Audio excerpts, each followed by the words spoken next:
सो bears process के बाद हम लोग को एंड में मिल जाता है एल्यूमिनियम ऑक्साइड। इस एल्यूमिनियम ऑक्साइड को वरदान मिला है कि इसकी बहुत स्ट्रॉन्ग बॉन्ड है ऑक्सीजन के साथ। तो इसका जो एल्यूमिनियम ऑक्साइड है ये एक बहुत ही स्टेबल कंपाउंड है, जिसके वजह से ये इजीली रिड्यूस नहीं होता है। जनरली जिससे रिड्यूस होता है कार्बन मोनोऑक्साइड एंड हाइड्रोजन से, ये नहीं होता उनसे। तो अब कोई और मेथड चाहिए था इसको रिड्यूस करने के लिए, तो hence electrolytic reduction was chosen as the method for reducing alumina. अब इस प्रोसेस में बहुत सारी डिफ़िकल्टीज थी। उनमें से फर्स्ट डिफ़िकल्टी ये थी कि इलेक्ट्रोलिटिक कंडक्शन रिडक्शन सिर्फ मोल्टेन स्टेट में हो सकता था, और वो भी at a temperature of 2050 degree Celsius. और इस टेम्परेचर पे एल्यूमिनियम वेपराइज हो जा रहा था, तो ये इतना इजी नहीं था एल्यूमिनियम को कलेक्ट करना। अब ये है हमारा फर्स्ट प्रॉब्लम। इसको ओवरकम किया हमारे हॉल ने अपना एक तरकीब लगा के। इसमें क्या किया उन्होंने, the difficulty was removed by Hall who found a suitable solvent in another ore of aluminium, cryolite which is नलफल से याद रखिए, sodium aluminium fluoride 36 cryolite. When he applied the current to the molten mixture of alumina, cryolite and fluoride with ratio 1:3:1, he found that some globules of aluminium appeared at the cathode. Hall's discovery revolutionized the aluminium industry. Aluminium, which was once a costlier and rarer metal than gold, became a cheap metal of common use in every home. Now, electrolytic reduction of fused alumina, or Hall and Herold's process. So, Hall and Herold process, or we can say electrolytic reduction of fused alumina. A rectangular iron tank with sloping bottom. The sloping bottom of the tank facilitates the removal of the molten aluminium. The tank is lined with gas carbon. So, an iron tank with sloping bottom and lined with gas carbons. This was the electrolytic cell. Now, electrolyte was the mixture of molten alumina, cryolite and fluorspar in the ratio 1:3:1 with powdered coke sprinkled over the surface of the electrolyte. This was the electrolyte consisting these things and powdered coke sprinkled over it. Now, what were the functions of this sprinkled powered coke? It reduces the heat loss by radiation and prevents burning of anode. So, iron tank, sloping slope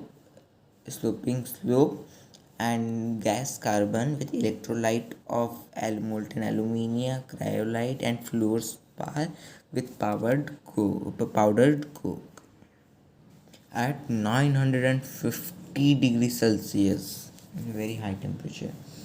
Now, voltage used was 5 to 6 volt. A low voltage is used to avoid decomposition of molten cryolite. So, voltage is 5 to 6 to prevent the decomposition of molten cryolite.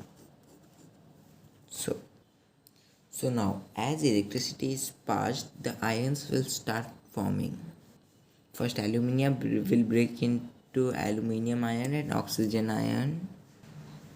Cryolite will break into sodium ion, aluminium ion, fluoride ion. And lastly, fluorspar will break into calcium ion and fluoride ion. These are the ions.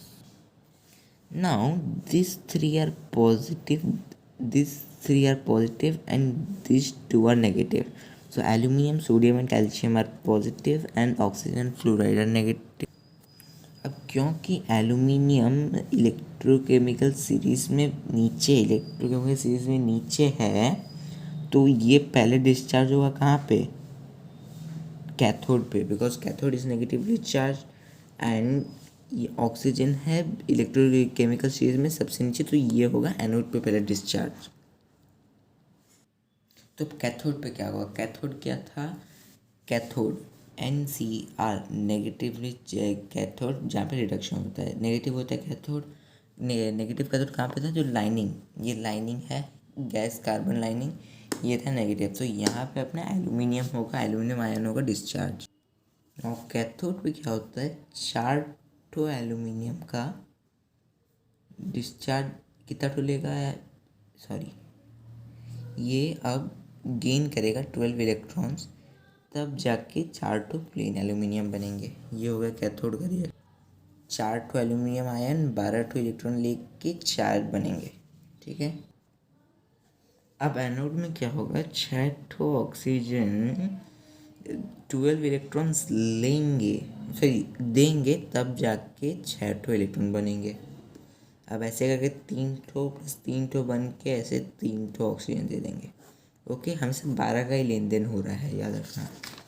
अब anode is oxidise to carbon monoxide which further forms carbon dioxide. अब जो oxygen produce होता है कहाँ पे produce होता है, anode पे। एनोड पे जो ऑक्सीजन प्रोड्यूस होता है वो क्या करता है, एनोड पे पहले कार्बन मोनोऑक्साइड फॉर्म करेगा, फिर कार्बन डाइऑक्साइड फॉर्म करेगा। इस वजह से anode has to be replaced from time to time as it gets oxidised by the oxygen evolved at the anode. So अब ये सब था पूरा। अब या देखो क्रायोलाइट क्यों यूज़ हुआ, क्रायोलाइट यूज़ हुआ ताकि जो फ्यूजन टेम्परेचर था वो 2050 से कम होके 950 डिग्री बन गया। एंड दोनों का यूज़ किया था, फ्लोरोस्पार एंड क्रायोलाइट दोनों का क्या था, पहले तो वो लोग एक्ट एज ए सॉल्वेंट किए फॉर द इलेक्ट्रोलाइटिक मिक्सचर, और टोटल जो एल्यूमिनियम क्या था, एक अच्छा कंडक्टर नहीं है इलेक्ट्रिसिटी का, ये लोग उसका कंडक्टिविटी बढ़ाए। और पाउडर को का हम लोग जानते हैं ये हीट लॉस बाय रेडिएशन घटाया और prevention of the burning of anode भी आपका कमाया। अगेन पहले सिर्फ क्रायोलाइट का फंक्शन था, वो टेम्परेचर को यहाँ से यहाँ कराया, दोनों का मिलके था कि वो सॉल्वेंट थे प्लस कंडक्टिविटी इंक्रीज किए। पाउडर को का था कि reduce the heat loss by radiation and prevents the burning of anode.